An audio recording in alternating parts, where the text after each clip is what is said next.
Hello watchers, welcome channel be the watcher. Finally आ चुके हैं जीजीके मॉड्यूलर चैप्टर 24 के ऑफिशियल ट्रांसलेशन, ऑफिशियल चैप्टर। इससे पहले जो स्पॉयलर्स आए थे वो बहुत ज्यादा डिले थे, मतलब 1 और 1.5 दिन से ज्यादा डिले हो चुके थे स्पॉयलर्स। इवन पेजेस जो थे वो भी आगे पीछे थे, ट्रांसलेशन भी बहुत ज्यादा रफ था and the quality of the leaks were also poor. But अभी हमारे पास ऑफिशियल ट्रांसलेशन है। जो चीजें, जो बातें हमने वहां पे मिस की थी उस चीज को यहाँ पे कंटिन्यू करेंगे और पूरी क्लियर करेंगे। तो चलिए बढ़ते हैं चैप्टर की तरफ डायरेक्टली यहाँ से। बट इससे पहले के चैप्टर्स जिसने नहीं पढ़े हैं, लिंक डिस्क्रिप्शन में पूरी प्लेलिस्ट आप जाकर चेकआउट कर सकते हैं। एंड हाँ गाइस, आप में से कई सारे लोग हमारी वीडियोस को देख रहे हैं बट लाइक नहीं कर रहे, सब्सक्राइब नहीं कर रहे। क्या हो गया भाई? चैप्टर खराब आ रहा है, उसमें मेरी कोई गलती नहीं है। मेरी मेहनत को देखो, रात के 1 बजे हो गए या फिर लीक्स कभी भी आ रहे हैं। समटाइम्स मैं अपने कॉलेज को भी साइड कर देता हूँ ताकि मैं वीडियोस को आप तक टाइम पर पहुंचा सकूं, जिस एफर्ट के लिए मैं लाइक, सब्सक्राइब और हाइप डिजर्व करता हूँ यार। तो जेजेके खत्म हो रहा है, उसके चैप्टर्स बेकार आ रहे हैं, उसका रिएक्शन मेरी वीडियो को डाउन करके मत दिखाओ। कमेंट करो, थॉट्स दिखाओ, थ्योरीज बताओ, बात कर सकते हैं हम लोग। बाकी यहाँ से बढ़ते हैं चैप्टर की तरफ। चैप्टर का जो फर्स्ट पेज है वो कलर्ड पेज है, जिसके अंदर हम लोग अपने मारू को देख पाते हैं, वही हार्मनी क्रिएट करता हुआ मारू। चैप्टर का नाम है अ रे ऑफ होप, मतलब उम्मीद की किरण, और के साथ क्वेश्चन मार्क है। और भी क्या है इसके साथ वो हमें चैप्टर में जानने को मिलेगा। जिसके हम लोग बढ़ते हैं चैप्टर में आगे, तो हमें एक बोनस पेज देखने को मिलता है। बोनस पेज में हमें यहाँ पे टेबल मैनर्स सिखाए जाते हैं कि जो नाइफ होता है वो हमारे राइट हैंड में होता है, जो फॉर्क होता है वो लेफ्ट हैंड में होता है। हम नाइफ और फॉर्क को ऐसे रखेंगे तो उसे हम स्टिल ईटिंग कहते हैं, अगर ऐसे रखेंगे तो हम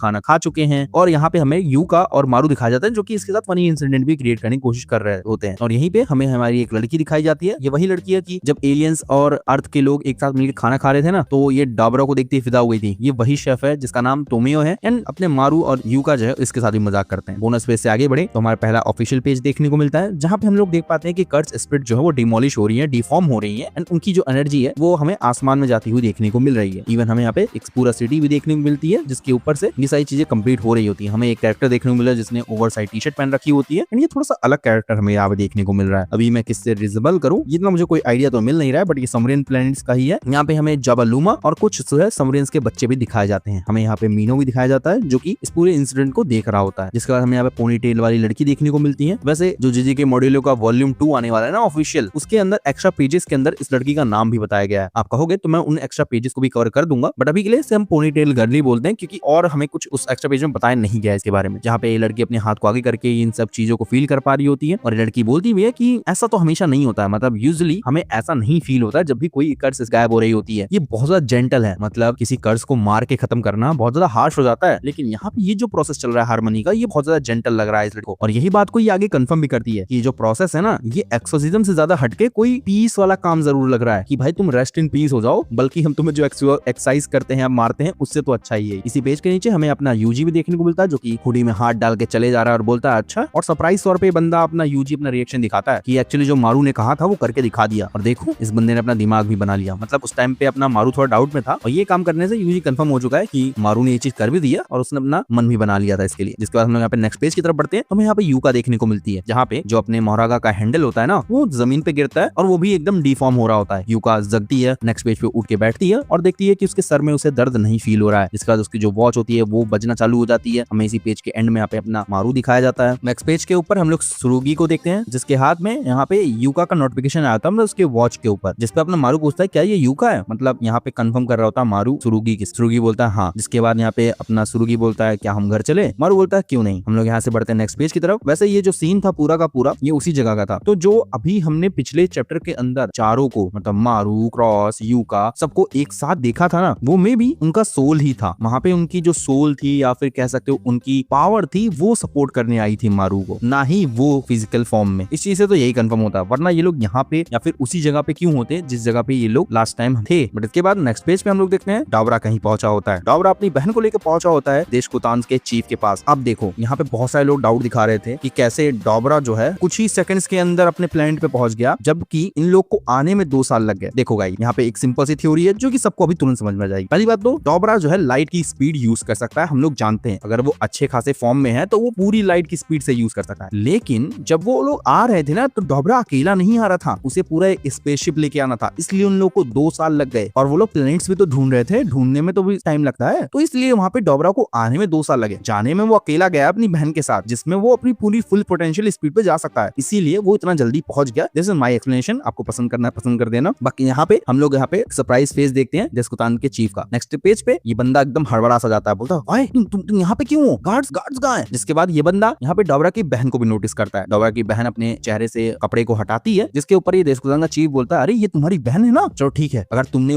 मेरे ऊपर एक भी हाथ डाला ना तुम्हारी बहन मारी जाएगी, तुमको कर्ज के बारे में पता है ना। तो देशकुतान के चीफ ने जो कर्ज दिया था ना अब तक डोबरा से इसीलिए वो बचा हुआ था, बट अभी के लिए हम लोग जानते हैं कि यहाँ पे ब्लैक रोप यूज हो चुकी है, डोबरा की बहन की कर्ज जो है यहाँ पे हट चुकी है। जिसके बाद डोबरा की बहन खुद बोलती है जाओ भाई और तुम ट्राई कर लो, जिसके बाद देशकुतान के चीफ की आंखें फटी रह जाती हैं एंड ये समझ जाता है कि जो है यहाँ पे कर्ज जो था वो अब टूट चुका है। जिसके बाद नेक्स्ट पेज पे हम लोग देखते हैं जिस कैसल में थे या फिर जिस प्लेस पे ये लोग थे वहां से प्रॉपर एक ब्लास्ट होता है। वैसे ये बहुत ऊंचाई पे जगह थी। जिसके बाद हम नेक्स्ट पेज पे देखते हैं तो यहाँ पे इसका जो मलबा होता है वो नीचे गिर रहा होता है देशकुतान के लोगों के ऊपर, जहाँ पे लोग समझ नहीं पा रहे कि क्या हो रहा है, ये चीजें क्यों गिर रही है नीचे। एंड सब लोग नोटिस करते हैं कि यहाँ पे डोबरा उनके बगल में खड़ा है और ये लोग उसे कैप्टन डोबरा कहते हैं। नेक्स्ट पेज के ऊपर हम लोग देखते हैं कि डोबरा ने इन सब के सामने इस देशकुतान के चीफ का सर लाके फेंक दिया होता है, जिसपे सब लोग एकदम सरप्राइज से होते हैं। इवन हमें यहाँ पे एकदम छोटा सा ड्राइंग देखने को मिलती है डोबरा की बहन की, कि जो अभी दो नौकरानियां नहीं थी देशकुतान चीफ के बगल में, वो आ गई होती हैं यहाँ पे डोबरा की बहन के पास, क्योंकि वो भी तो टॉर्चर्ड हो रही होंगी। जिसके बाद हम लोग डोबरा को दोबारा देखते हैं और डोबरा अनाउंसमेंट करता है। अनाउंसमेंट ये होता है कि अब से मैं देशकुतान का चीफ हूँ, समझ गए तुम लोग। नेक्स्ट पेज पे हम लोग देखते हैं कि सब लोग डोबरा को एड्रेस कर रहे होते हैं, वो लोग अपने घुटने पे बैठ रहे होते हैं। जिसके बाद डोबरा आगे बोलता है कि सबसे पहले हम लोग एक प्रॉपर ग्रेव बनाने वाले हैं धूरा के लिए और उसको एज अ हीरो हम लोग श्राइन कराने वाले हैं या फिर श्राइन करने वाले हैं। जिसके बाद नेक्स्ट पेज पे हम लोग पढ़ते हैं डोबरा सोच रहा था इसके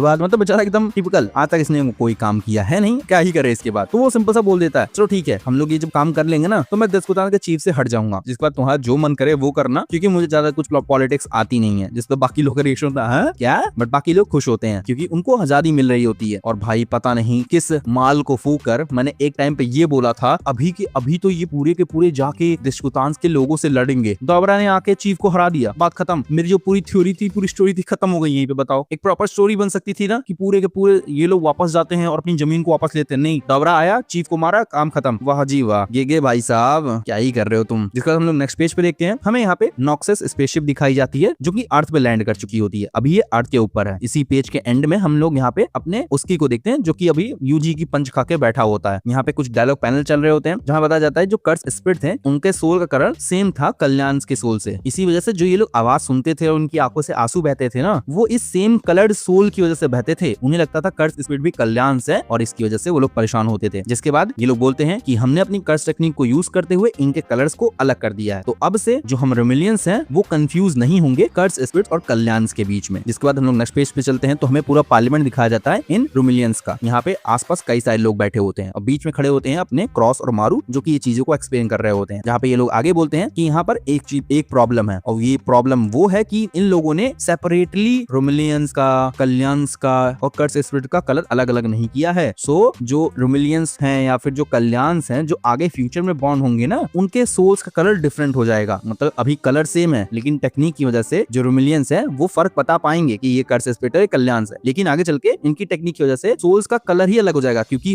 बोला गया था ना, जिस सोल पैसेज पे ये लोग थे मारू और यूजी, मारू ने बोला था कि वो इस जगह को एक मॉडलिंग डिवाइस में बदल देगा जिसकी वजह से वो सोल्स को मॉडल भी कर पाएगा, मतलब उनके शेप को भी चेंज कर पाएगा और उनके कलर को भी चेंज कर पाएगा। तो आगे चल के जो रोमिलियंस या फिर कल्याण्स बॉर्न होंगे उनके कलर अलग अलग होंगे। जिसके बाद आगे ये लोग बताते हैं कि कल्याण्स उसके बाद रोमिलियंस को रिकॉग्नाइज नहीं करेंगे as their generation, as their own kind. अब कल्याण्स जब देखेंगे रोमिलियंस को कि उनके सोल का कलर अलग है, मतलब फ्यूचर जनरेशन, अभी की जनरेशन नहीं, फ्यूचर जनरेशन, तो कल्याण सोचेंगे कि भाई ये तो हमारे कलर का है ही नहीं। तो उसके बाद क्या होगा, पॉसिबल होगा कि वो लोग ट्राई करे अटैक करने का, उन्हें खाने का, जैसे कि वो देशकुतान के साथ करते थे, जिसपे दो लोग की आंखें फटी रह जाती। बोलते क्या क्या बोल रहे हो तुम लोग। मारू और क्रॉस आगे बोलते हैं कि अभी कोई कंफर्म रिपोर्ट तो नहीं है कि कल्याण की ब्रीडिंग चल रही है कि नहीं पिछले सालों से अंदर से, जिसके ऊपर ये दोनों के दोनों इन बाकी लोगों का ओपिनियन सुनना चाहते हैं कि आगे जो बचे हुए 52 कल्याण हैं जो कि शिप के ऊपर ही है, उनका क्या करना है। जिसपे ये दोनों जो भी चौक गए होते हैं ना इन पार्लियामेंट के लोगों के बीच में से, वो लोग बोलते हैं कि तुम लोगों ने आखिर क्या कर दिया, तुम लोगों ने सब सोच के क्या किया। मारू और क्रॉस, हम लोग ये ओपिनियन देने से पहले ये चाहते हैं कि तुम्हारे ऊपर इन्वेस्टिगेशन हो भाई, जो तुमने भी क्राइम किया है। जिसके बाद जाबालुमा भी उठ के खड़ा होता है, वो बोलता है कि हम लोग जो है अब से धरती के ऊपर रहने वाले हैं, तो हमें इस चेंज को एक्सेप्ट करना ही पड़ेगा। जिसपे ये जो दोनों पगलाए हुए होते ना, ये दोनों फिर से जाबालुमा पे चढ़ उठते हैं कि भाई, मतलब गाली देते हुए कि जाबालुमा तू चुप कर। बट यहाँ पे बगल में जो उसकी बैठा होता ना, वो इन दोनों के ऊपर चढ़ जाता है, बोलता है तुम दोनों के दोनों शांत हो जाओ, बहुत सारी चीजें हैं जो मुझे कहनी है, बट अभी के लिए सिर्फ चुप रहो, जैसे कि मैं चुप हूँ, और ये सब छोड़ो, सबसे पहले हम लोग डिसाइड करेंगे कि कल्याण के बारे में क्या करना है। जिसके बाद यहाँ पे जो अपना मारू होता है बोलता है ऑनेस्टली उसे नहीं पता है कि उसे क्या करना चाहिए। वो सोच रहा है कि शायद इन लोगों को जो है कल्याण को अपने साथ ही या फिर कर्स स्पिरिट के साथ ही रखना चाहिए। नेक्स्ट पेज पे इनकी बात कंटिन्यू होती है। ये लोग बोलते हैं कि अगर वो आगे चल के हमारे चिल्ड्रंस को खाएंगे, मतलब जो कल्याण है, क्योंकि कलर अब सेम रहा नहीं है, तो आगे चलकर इनके चिल्ड्रन को खाते हैं, जिसकी वजह से अब जो रिलेशन था ना कि ये लोग गॉड के मैसेंजर हैं, क्योंकि भाई देखा जाए अगर इनके प्लेनेट से देखा जाए तो जो कल्याण थे ना वो डिस्कुतांस पर अटैक कर देते हैं, और डिस्कुतांस रोमिलियंस के दुश्मन थे। तो रोमिलियंस और इनका रिलेशन ऐसा हो गया था कि भाई ये लोग तो हमारे भगवान है, हमें बचाते हैं डिस्कुतांस से, तो वो जो रिलेशन है ना अब नहीं बन पाएगा। जिसके बाद ये लोग सोचते हैं कि उनको जो है लाइव स्टॉक मतलब बस अपने काम के लिए ही यूज किया जाए, जो कि सच में यही सही रहेगा। बट आगे ये लोग और पूछते हैं क्या सच में हम ऐसा कर सकते हैं, क्या हमें कल्याण को वाइल्ड एनिमल की तरह ट्रीट करना चाहिए, जो कि अब से हम पे अटैक भी कर सकते हैं, तो उनसे बचने के लिए हमें ये करना चाहिए कि नहीं। इस चीज के ऊपर मारू और क्रॉस को इन सब का ओपिनियन चाहिए ही चाहिए। जिसके बाद हम लोग नेक्स्ट पेज की तरफ बढ़ते हैं, जो कि फाइनल पेज है। हम लोग यहाँ पे यूजी को किसी स्टोर के अंदर देख पाते हैं, जहाँ आसपास बहुत सारी चीजें रखी हुई हैं, और यहाँ पे अपना यूजी नोटिस करता है कि पांडा, वो बोलता है कि अरे बड़ा टाइम हो गया, मतलब यहाँ पे पांडा बोलता है कि बहुत टाइम हो गया तुमसे मिले इतादोरी, और ये अपना पांडा ही होता है। मतलब अब ऐसा तो पांडा हमने जुजुत्सु काइसेन में एक ही देखा है भाई। और इसी पे ये चैप्टर एंड हो जाता है। जी हाँ गाइस, ये था चैप्टर 24 जेजे की मॉड्यूलो का। आपको कैसा लगा कमेंट सेक्शन में जरूर बताना। मैंने आपके लगभग सारे डाउट्स क्लियर कर दिए होंगे, बट फिर भी कोई डाउट हुआ तो कमेंट सेक्शन में जरूर बताना। मैं उस पर सेपरेट वीडियो बनाने का ट्राई करूंगा, थ्योरी वीडियो वगैरह। एंड आपको क्या लगता है कि आखिरी जो फाइनल पेज होने वाला है, क्योंकि नेक्स्ट वीक ये ब्रेक पर नहीं है, हमें थर्सडे को लीक्स दोबारा देखने को मिल जाएंगे, और हमें पता चल जाएगा कि आगे मॉडलों में हुआ क्या मॉडलो आगे कंटिन्यू होगी। बट जिसके हिसाब से स्टोरी प्रोग्रेस कर चुकी है, मुझे नहीं लगता कि अब कुछ यहाँ पे बचा हुआ है जो कि अब गेगे एक्सप्लेन करना चाहेंगे। बाकी आपकी जो थ्योरीज आप बता सकते हैं। जल्द ही हम लोग फाइनल चैप्टर के साथ मिलेंगे, तो उसके लिए चैनल को सब्सक्राइब जरूर कर लेना। बाकी मिलता हूं मैं नेक्स्ट वीडियो के अंदर, तब तक के लिए बी द वॉचर।